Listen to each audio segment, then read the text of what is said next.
Hi മക്കളമാരെ, ഞാനിന്ന് ഉണ്ടാക്കാൻ പോകുന്ന ഒരു സ്പെഷ്യൽ മീൻ കറിയാണ്.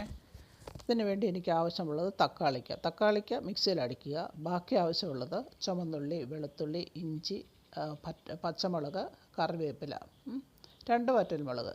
ചട്ടി ചൂടായതിന് ശേഷം അതിനകത്ത് കടുവറുത്തതിന് ശേഷം നമ്മൾ ഈ അരിഞ്ഞു വെച്ചിട്ടുള്ള അതെല്ലാം ഇല്ലേ, നേരത്തെ നമ്മൾ അരിഞ്ഞത് അതെല്ലാം കൂടെ അതിനകത്തിട്ട് വഴറ്റണം. ചട്ടിയിലിട്ട് വഴറ്റിയതിന് ശേഷം അത് വഴന്ന് വരുമ്പോൾ അതിനകത്തോട്ട് ഈക്വലായിട്ട് മുളക് പൊടിയും മല്ലിപ്പൊടിയും സ്വല്പം മഞ്ഞൾപ്പൊടി, ഉലുവാപ്പൊടിയും ഇത് ഇട്ട് അതും ഒന്ന് ഇളക്കുമ്പോൾ ഇളക്കിയതിന് ശേഷം അതിനകത്തോട്ട് മിക്സിയിൽ അടിച്ച് വെച്ച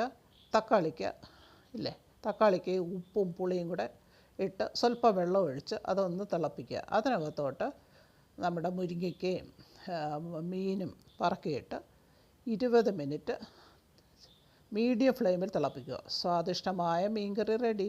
സൂപ്പറാണേ.